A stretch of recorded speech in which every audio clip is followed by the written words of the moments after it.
Jadi dalam disiplin ilmu yang dikembangkan di pesantren itu sebetulnya kalau pakai ilmu logika maupun sosial apa saja, baik sosial ilmiah maupun sosial budaya, kita ini jauh lebih unggul ketimbang tradisi mereka.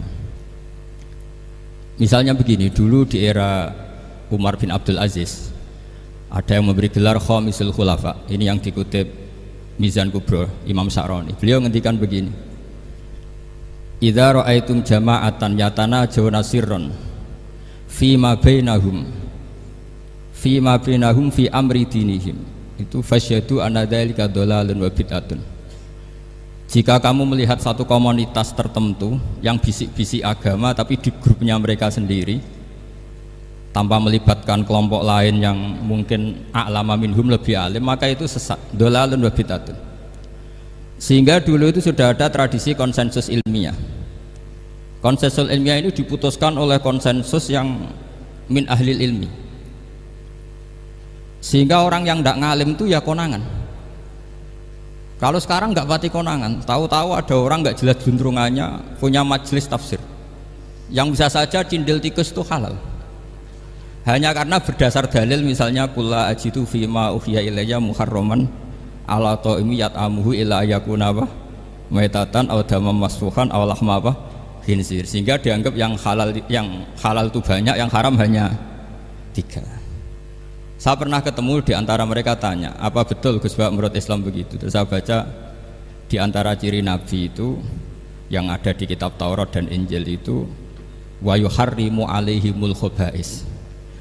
Jadi kadang mawadiul halal wal haram itu tidak disebut di halal haram, tapi disebut di sifatun Nabi. Sifatnya Nabi adalah wa yadau anhum israhum wal aghlal allati kanat alaihim. Di antara sekian sifat itu wa yuharrimu alaihimul khobais, dan Nabi mengharamkan sesuatu yang menjijikkan. Nah kira-kira itu cindil tikus itu kalau sampean dakok di ruang tamu jijikkan enggak? Ya jijik, ya sudah haram saja kata saya. Akhirnya sebagian mereka ya tobat, mau ngaji sama ahlinya. Dulu ketika Imam Malik ngarak Muwatta itu beliau ngendikan, dan ngendikan itu saya hafalkan. Ini ada di kitab Al-Manhalul Latif, juga dikutip Gus Najih dalam kitabnya At-Tajridul Musaffa. Aradtu kitab bihada ala sab'ina faqihan min fuqaha il-Madinah fakulluhum wato'ani fasammaituhu al-Muwatta. Kitab ini sudah saya tasihkan ke 70 ahli fikih di Madinah, kemudian semuanya setuju, fakulluhum wato'ani, semuanya sepakat, fasammaituhu al-Muwatta, maka kitab ini saya namain al-Muwatta, yang disetujui.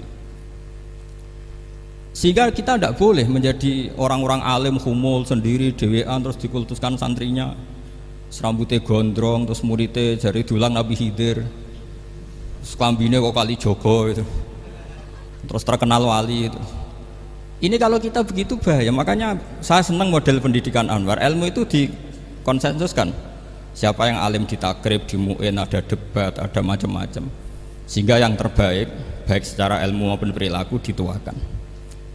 Ini penting, kalau ilmu tidak dikontrol itu repot. Saya berikan contoh betapa kita lebih kritis ketimbang tradisi di kampus. Saya pernah didebat sama salah satu kelompok ormas tertentu. Papa, apa alasannya orang NU kalau megang istrinya itu kok batal gitu? Wong istrinya digauli saja boleh, masa megang itu batal gitu. Terus saya jawab, kamu tahu definisi mahram? Nggak tahu ya. Mahram itu orang yang haram dinikah. Yang haram dinikah itu ya ibu, anak, bule, ponaan. Yang haram dinikah itu namanya mahram.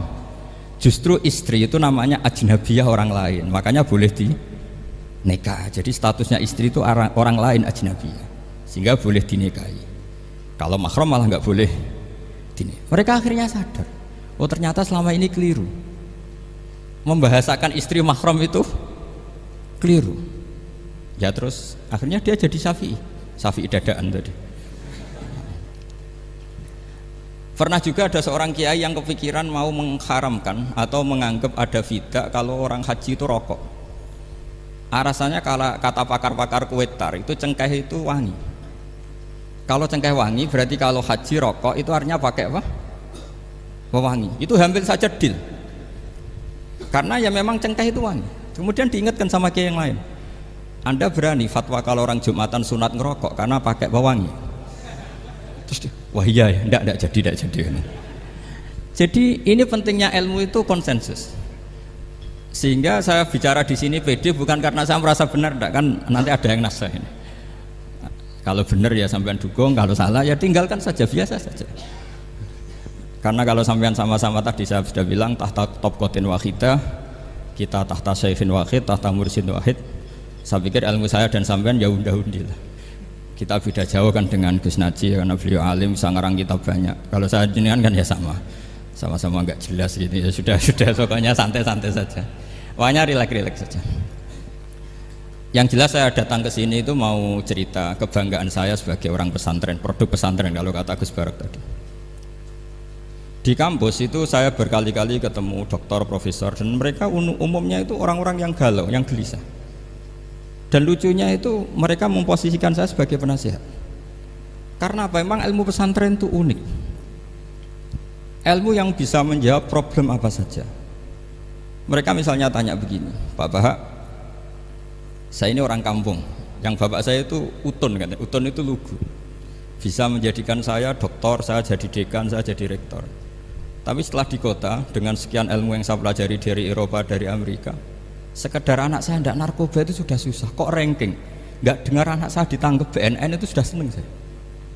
Artinya apa? Dia sadar ternyata kearifan lokal yang dididik para kiai menjadikan anak-anaknya jadi profesor, jadi dokter.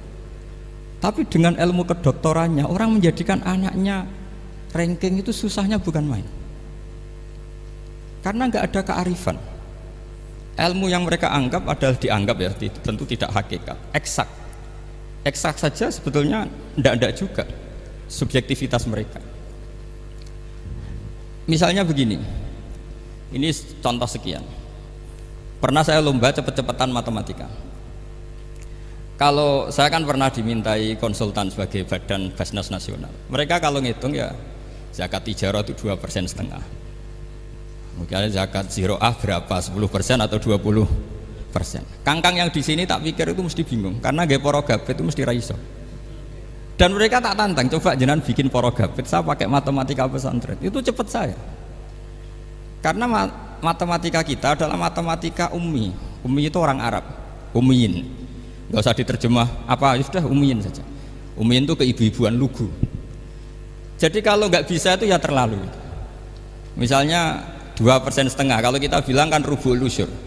Ya sudah 1.000 itu diusurkan dulu menjadi 10. Setelah 10 itu kan misalnya ya 1.000 berarti usurnya 100. Ya kan? Setelah 100 cari rubuknya berapa? 25. Berarti setiap 1 juta 2,5% adalah 25. Mereka masih garap porogabit, saya sudah cepat 1.000 usurnya 100, rubuknya 25, namanya rubuul usur. Begitu juga misalnya kita punya aset 100, nisful usur, usurnya 10, nisfunya berarti 5. Itu rasa porogabit cepat ketimbang sampean porogabit 2,5% kan suwi. Terus dia tanya, Pak matematikanya kok cepat? Dapat ilmu dari mana? Pernah kuliah di mana? Ya saya ngaji di Sarang sama Mbah Mun, terus saya ngaji beberapa ilmu. Nah, kelirunya rata-rata santri itu faro itu ya ora seneng. Nah, bulat. Nah ini cerita saja. Jadi kita bisa membuktikan ke khalayak ramai kalau kita tidak kalah.